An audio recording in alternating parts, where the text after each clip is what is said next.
Chemical thermodynamics. हालांकि thermodynamics chapter का नाम है, पर इसको हम लोग केमिकल थर्मोडायनेमिक्स कहते हैं। हाँ, क्योंकि फिजिक्स में अपना थर्मोडायनेमिक्स होता है, हमारे में हमारा थर्मोडायनेमिक्स होता है, तो हम लोग केमिस्ट्री वाले इसलिए केमिकल थर्मोडायनेमिक्स कहते हैं इसको, प्योर थर्मोडायनेमिक्स नहीं कहते। ठीक, बहुत मज़ेदार चैप्टर है, फार्मूला से भरा हुआ चैप्टर है। हार्ड नहीं है, लिटरली में बहुत आसान चैप्टर। बस तुमको हाँ, इनपुट आउटपुट सही रखना पड़ेगा, है ना। एटलीस्ट जितना हम बोलेंगे उतना तुमको समझ में आना चाहिए, तो बाकी सब सही लगेगा तुमको, है हो गया। ठीक है, तो यही थर्मोडायनेमिक्स है बाबू। तो थर्मोडायनेमिक्स के बारे में देखो बेसिक जानकारी तुमको दे देते हैं कि हम लोग पढ़ेंगे क्या इसमें। क्योंकि तुम देख रहे हो, समझ रहे हो कि हर चीज़ के पास एक एनर्जी होता है। ठीक, वटेवर उसके पास इलेक्ट्रिकल एनर्जी है, मैकेनिकल एनर्जी है, पोटेंशियल एनर्जी है, काइनेटिक एनर्जी, जो भी एनर्जी। ठीक, अब क्या होता है कि एनर्जी को तो ना हम बना सकते ना डिस्ट्रॉय कर सकते, बस उसको एक फॉर्म से दूसरे में बदल सकते, चाहे मैकेनिकल से इलेक्ट्रिकल बनाओ, केमिकल से मैकेनिकल बनाओ। ठीक, तो यही जो एनर्जी का चेंज है ये मैक्रोस्कोपिक लेवल पे हो। मैक्रोस्कोपिक मतलब बड़े पैमाने पे, बड़े बड़े ऑब्जेक्ट्स पे हो। ठीक है, एक माइक्रोस्कोपिक छोटा, हाँ मैक्रो बड़े बड़े ऑब्जेक्ट्स पे हो। ठीक है, तो उसी एनर्जी के चेंज को हमको केमिकल थर्मोडायनेमिक्स में पढ़ना है। थर्मोडायनेमिक्स सिर्फ ये डील करेगा, यहाँ केमिस्ट्री वाला ये डील करेगा कि कोई चीज़ इनिशियल तौर पर क्या था, बर्फ था, और फाइनल में जाके पानी बन गया। तो हमको यहाँ सिर्फ मतलब होगा बर्फ से पानी तक। यहाँ पर इनिशियल और फाइनल वैल्यू का ही मतलब होता है बीच में क्या हुआ ना, कि बीच में वो बर्फ़ था, फिर बर्फ़ का मॉलिक्यूल टूटा तब पानी बना, इसको नहीं पढ़ना। Only thermodynamics deals with initial and final value, and that is what called state function. चूँकि हम लोग यहाँ मैक्सिमम स्टेट फंक्शन के बारे में बात करेंगे, जो सिर्फ इनिशियल और फाइनल वैल्यू पे बात करता है। पाथ फंक्शन थोड़ा देरी में आएगा, तो पाथ फंक्शन के बारे में बात नहीं करना है। ठीक है, तो बेसिक लिख लो फटाक से, डेफिनेशन लिख लो इसका, आराम से पढ़ना थर्मोडायनेमिक्स, क्योंकि केमिस्ट्री में भी और फिजिक्स में भी है, तो तुमको वहाँ हेल्प मिलेगा। यहाँ अगर ढंग से पढ़ लोगे, वहाँ थोड़ा दिन बाद मिलेगा तुमको, यहाँ पहले मिल जाता है। ठीक है,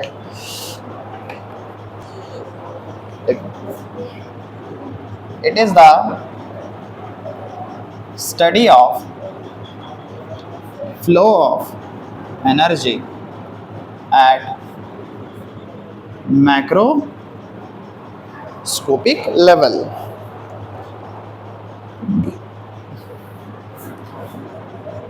It also studies the flow of heat as well as energy, but can only deal with initial and final states rather than path. Path के अलावे ये सिर्फ इनिशियल और फाइनल स्टेट से मतलब रखता है। ठीक है, that is what called chemical thermodynamics.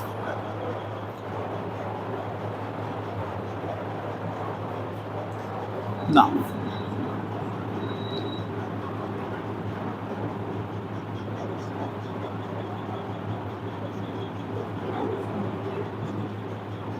Thermodynamics terminology, कुछ बेसिक टर्म्स जो थर्मोडायनेमिक्स में यूज़ होगा वो तुमको पढ़ना है।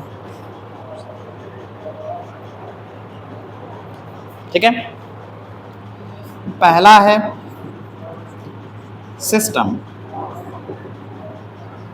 ठीक, देखो दो तरीके का टर्म होता है, एक होता है सिस्टम, एक होता है सराउंडिंग्स। सिस्टम सराउंडिंग्स क्या कहता है सिस्टम, कि the part of the universe which is under observation. समझ में आया बात? कहने का मतलब है कि आपका अगर गर्म पानी कर रहे हैं आप, ठीक है, एक बीकर में गर्म पानी कर रहे हैं, तो ये गर्म पानी इस समय के लिए सिस्टम बना हुआ है। क्योंकि जो भी बदलाव होना है इसके अंदर हो रहा है। ठीक, अब ये किस माहौल में रखा गया है, ये हिस्सा कहलाएगा सराउंडिंग्स। ठीक है, the part of the universe which under observation is called system, the part of the universe which does not under observation is called surrounding. जिसमें ऑब्जर्वेशन हो रहा है, जहाँ पर एनर्जी चेंज हो रहा है, वही चीज़ सिस्टम है। जहाँ पर ये चीज़ नहीं हो रहा है वो क्या है, सराउंडिंग्स है। और यही दोनों टोटल किसके अंदर है, यूनिवर्स के अंदर। हाँ, यूनिवर्स के अंदर। अब हम हैं, चाहे हम यहाँ रिएक्शन कर रहे हैं, एनर्जी को चेंज कर रहे हैं, तो वो मेरे लिए सिस्टम हो गया, आसपास सराउंडिंग हो गया, और हम लोग सब किसके अंदर है, यूनिवर्स के अंदर। ठीक है, तो ये बेसिक टर्मिनोलॉजी हो गया। ठीक है, सिस्टम, सराउंडिंग और यूनिवर्स। क्लियर? तो फटाक से लिख लीजिए।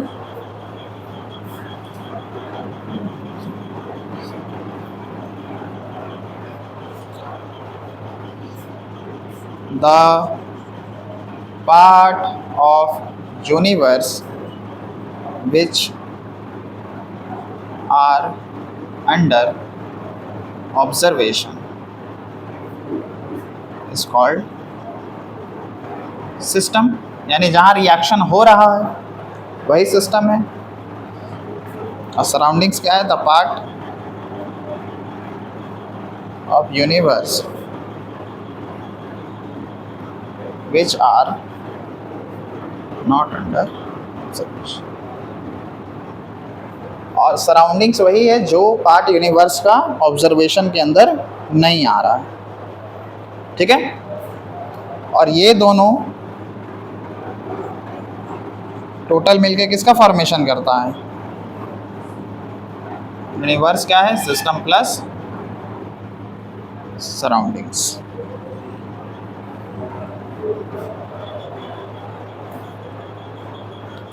हाँ, टाइप्स ऑफ सिस्टम्स। अलग अलग तरह का सिस्टम होता है। ठीक है, जिसमें पहला टाइप है आपका ओपन सिस्टम। ठीक, इमेजिन करने का कोशिश करना। देखो ओपन सिस्टम क्या होता है कि अब इमेजिन करो मन में कि बीकर है, बीकर में गर्म पानी है, गर्म पानी को तुम छोड़ दियो, ऊपर से ढक्कन खुला हुआ है। 1-2 घंटा बाद तुमको क्या समझ में आए, थोड़ा पानी कम हो जाएगा। दिन भर के बाद क्या समझ में आएगा, और थोड़ा पानी कम हो जाएगा, और पानी क्या पहले ही जितना गर्म रहेगा, ठंडा हो जाएगा। हाँ, उसी तरह का सिस्टम को ओपन सिस्टम कहा जाता है। एक ऐसा सिस्टम जहाँ पर एनर्जी व्हाटएवर ऐसा हीट के रूप में जाए, चाहे मैटर, दोनों जाए। हीट भी जाना है, मैटर भी जाना। मैटर कौन, जो मास का रूप लेके पानी बैठा हुआ है, गया ना तुम्हारा मैटर, पानी भी कम हुआ और तुम्हारा हीट भी गया। तो जहाँ पर मैटर और एनर्जी दोनों का एक्सचेंज पॉसिबल है, that is called open system. System और सराउंडिंग के बीच में मैटर भी जाएगा और हीट भी जाएगा। क्लियर है बात? In this system matter as well as energy is exchanged between system and surroundings। Example क्या है, open beaker contains hot water। Clear? Basic diagram में समझिए। अगर इसको आप सिस्टम बोल रहे हैं, इसको आप सराउंडिंग बोल रहे हैं, तो सिस्टम और सराउंडिंग के बीच में हीट एनर्जी और मैटर, ये दोनों ही एक्सचेंज पॉसिबल होता है। ठीक, ये जो वॉल है, ये the wall that separates system from surrounding is called boundary। एक इमेजिनरी वॉल है जो हम मानते हैं कि सिस्टम और सराउंडिंग को बांटता है, ठीक है। सिस्टम का दायरा तय करता है, सराउंडिंग का दायरा तय करता है, सो क्या बोलते हैं, बाउंड्री। अब बाउंड्री का बहुत टाइप होता है, ठीक है, फटाक से समझते जाना, ज़्यादा एक्सप्लेन नहीं करना है। टाइप ऑफ बाउंड्री में सबसे पहला होता है एडियाबेटिक वॉल, ठीक। एडियाबेटिक बाउंड्री या एडियाबेटिक वॉल वो वॉल होता है जिसमें सिस्टम और सराउंडिंग के बीच में हीट का एक्सचेंज नहीं होता। क्लियर? सिस्टम और सराउंडिंग के बीच में हीट का एक्सचेंज नहीं होता है। This is the wall. Matter हो सकता है हीट नहीं जाएगा, in which exchange of heat is 0, यानी कुल मिला के Q को हम लोग यहाँ हीट का नाम देंगे और Q का वैल्यू हमेशा एडियाबेटिक अगर बोल दिया तो समझिए Q का वैल्यू 0 है, ठीक है। Adiabatic wall. अब एडियाबेटिक वॉल है। दूसरा होता है मिल्टन का बॉटल, देखे हो?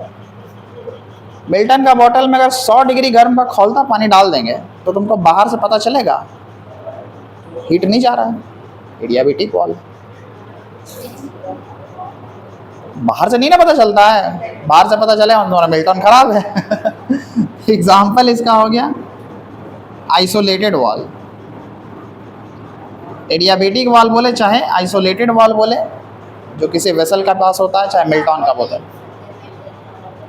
इंसुलेटेड वेसल, इसलिए टर्म है आइसोलेटेड या इंसुलेटेड वेसल, ठीक है। मिल्टन भी तुम लिख सकते हो, ठीक है, ट्रेडमार्क नहीं है। दूसरा तरीके का वॉल होता है थर्मल कंडक्टिंग वॉल। इसका नाम में ही समझ रहे हो क्या होना चाहता है। थर्मल कंडक्टिंग मतलब it allows the energy exchange between system and surrounding. तो कभी कभी तुमको कंडीशन देता है और कंडीशन देके वॉल पहचानने देता है, तो देखना जहाँ पर नहीं जाए आइसोलेटेड वॉल चाहे एडियाबेटिक वॉल जो लिखो, और चल जाए तो थर्मल कंडक्टिंग वॉल। तो ये अभी ओपन सिस्टम का एग्जांपल है, वो टाइप ऑफ बाउंड्री अलग है। तो शुरू हो गया तो सोचे पूरा खत्म कर दे, देखो फटाक से।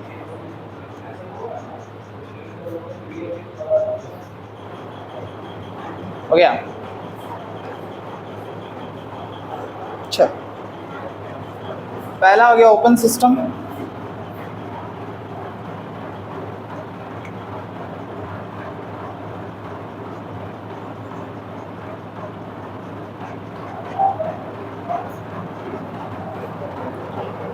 दूसरा होता है क्लोज्ड सिस्टम, ठीक है।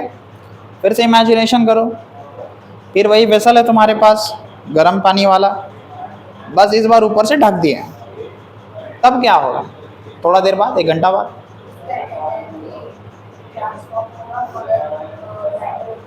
मैटर बच जाएगा, पर गर्म से तो ठंडा हो ही जाएगा क्योंकि वॉल ही उसका वैसा है, ठीक है। तो यहाँ लिख सकते हैं enclosed in this system energy is exchanged between system and surrounding but matter is not, ठीक है। तो closed beaker of hot water, same matter का कहानी खत्म हो गया क्योंकि ढक्कन क्या है, क्लोज है। इस बार मैटर कहाँ चला जाएगा, सिस्टम के ही पास रहेगा, सिर्फ एनर्जी पास जाएगा। क्लियर? फटाक से लिख लीजिए, ठीक है। Now the third system,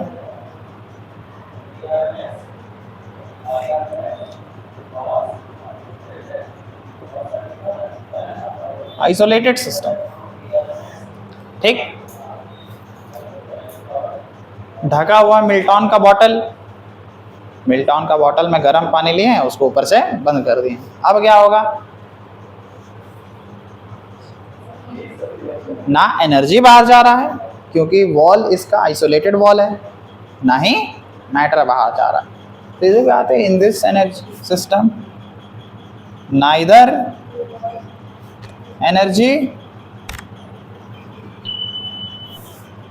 nor matter is exchange between system and surround. Clear है बात? तो insulated beaker contains hot water, so heat energy जाएगा नहीं, एनर्जी भी सिस्टम के ही पास रहेगा। क्लियर बात?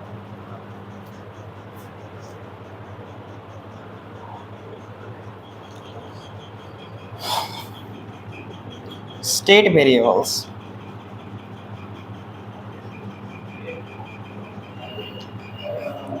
ठीक। देखो तुम्हारे चैप्टर से पहले एक चैप्टर हुआ करता था वर्षों पहले, स्टेट्स ऑफ मैटर, ठीक है, अलग बात है, उसको हटा दिया, पर उसका काम है यहाँ पे, ठीक। पहले समझो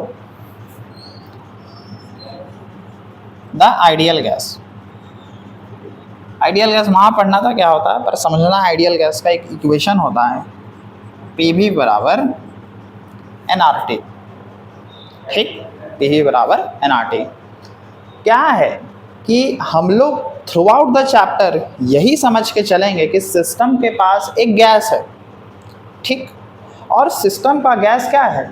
आइडियल गैस है।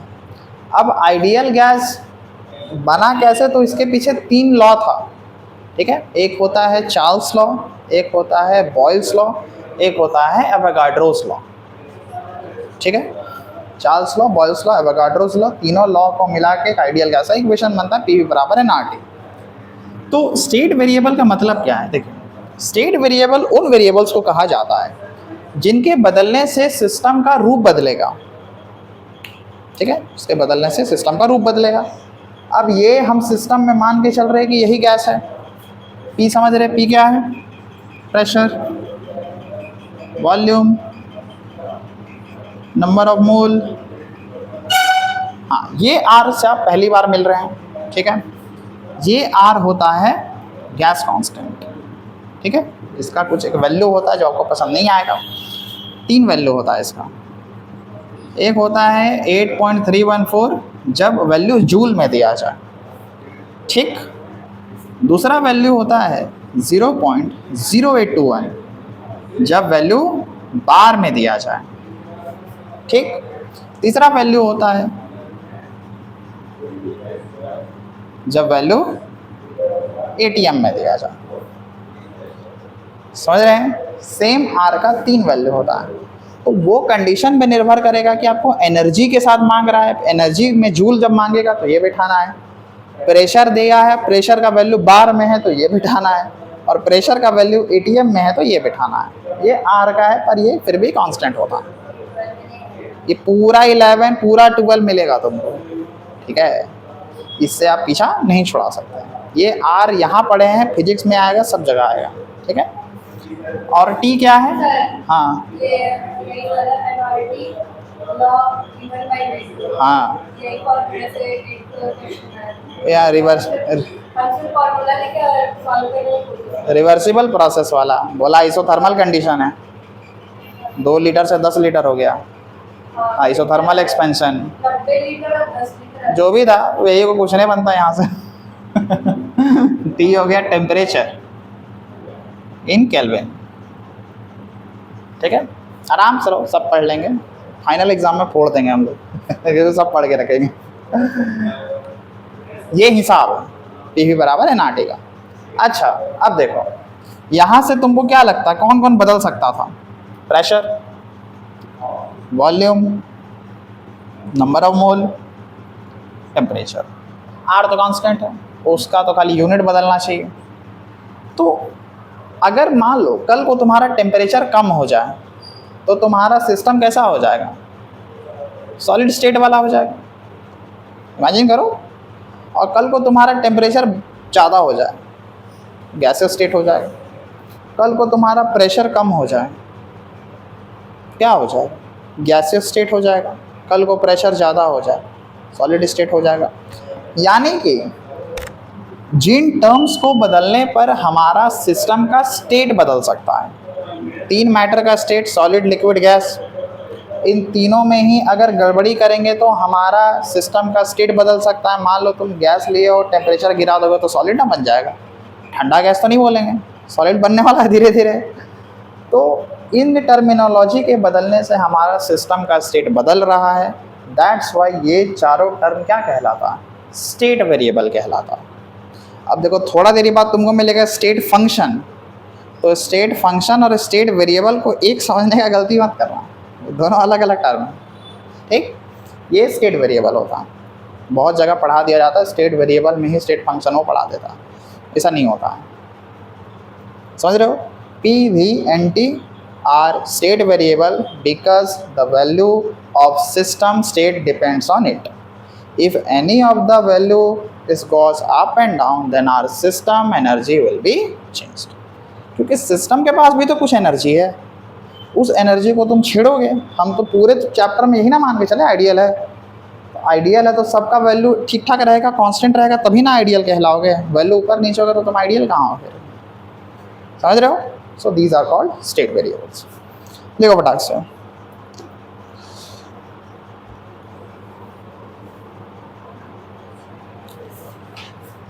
The state variables P, V, T, N describes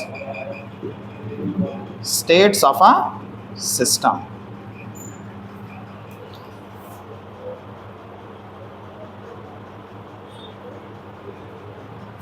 On changing one or more variables, the state so be changed. बस इसी के लिए ये लोगों को स्टेट वेरिएबल्स का नाम दिया गया। क्लियर?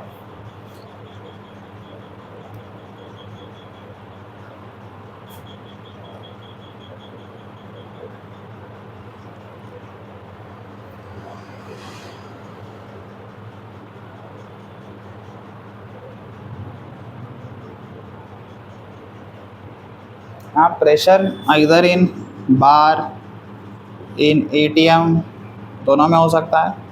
वॉल्यूम इन जनरली लीटर में ही दिया जाता है, ठीक है।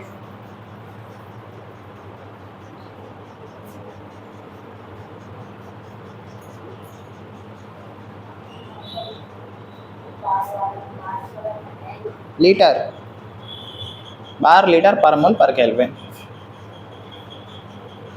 ऐसा ही यूनिट है, याद करना पड़ेगा। कुछ काम नहीं है, अंत में तुमको वैल्यू लिखना आना चाहिए, बस मैटर यही करेगा ठीक है। और इस आर से तुम पीछा नहीं छुड़ा सकते। थर्मो, इक्विलिब्रियम, इन दोनों जगह इसका यूज़ होगा। फिर फिजिक्स वाले सर तुमको तंग करेंगे, और फिर 12 में हम फिर तंग करेंगे, ठीक है। हालांकि 12 में इसका एक ही चैप्टर है, सोल्यूशन में पढ़ना है, ठीक है। ऑस्मोटिक प्रेशर जब पढ़ेंगे तब, पर थ्रू आउट 11 तो तुमको माई बाप बन जाएगा ये तुम्हारे लिए, ठीक है। मजाक में आर गुना हो जाएगा। आगे बढ़िए चले।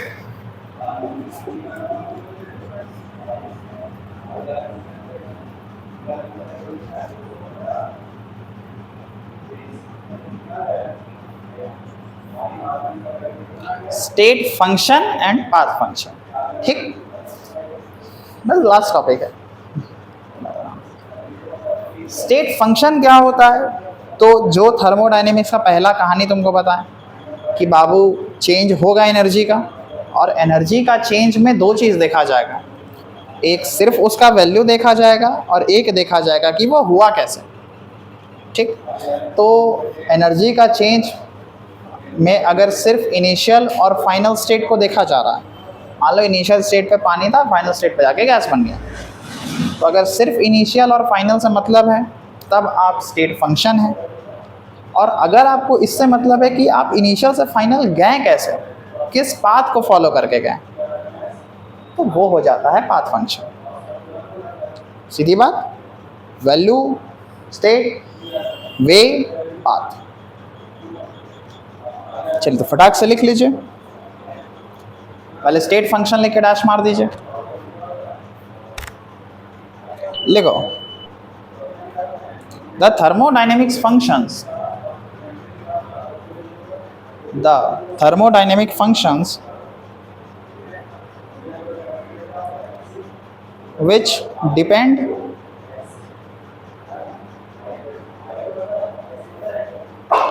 only on the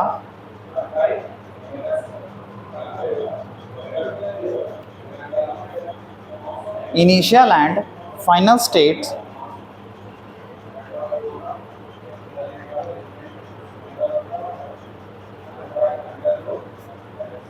of the system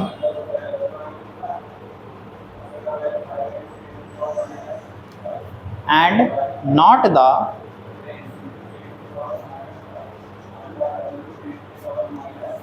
path followed are called state functions।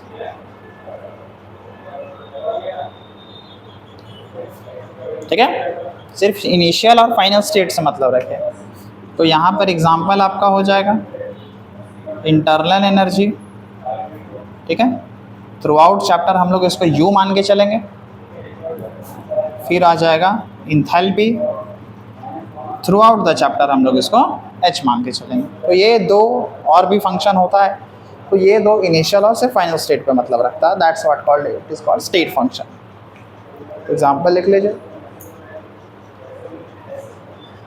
फिर अच्छे से समझेंगे। इंटरनल एनर्जी कैलकुलेशन होगा, इंथैल्पी कैलकुलेशन होगा, आगे बहुत बड़ा पहाड़ है।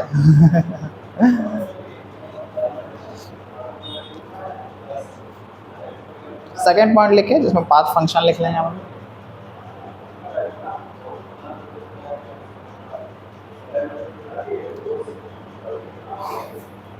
सेकेंड पॉइंट लिखे, the function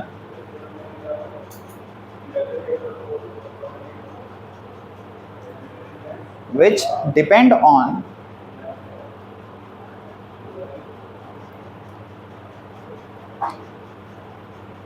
the path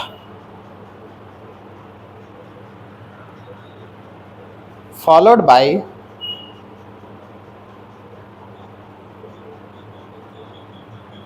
changing from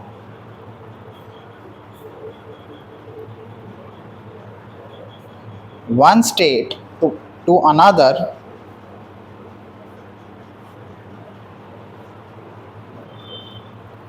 are called path function।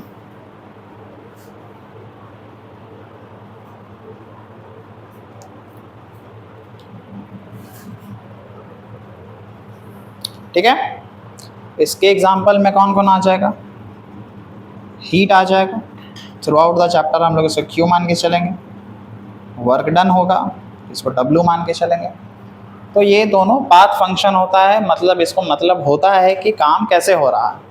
ठीक है, इसलिए ये लोग का वैल्यू पॉजिटिव निगेटिव में बदल जाता है, पर ये लोग का वैल्यू जो कैलकुलेट करके दोगे वही रहेगा, क्योंकि इसको कैलकुलेशन से मतलब है, इसको सिर्फ तुम्हारा वैल्यू से मतलब है। इसको मतलब है कि तुम काम कैसे किया, तभी Q का वैल्यू कभी पॉजिटिव हो जाएगा, कभी नेगेटिव हो जाता है। W का वैल्यू कभी पॉजिटिव होगा, कभी नेगेटिव होता है। क्लियर बात? सो आज इतना ही रहने देते हैं, काफ़ी है कि एक टॉपिक और कर ले। ठीक है।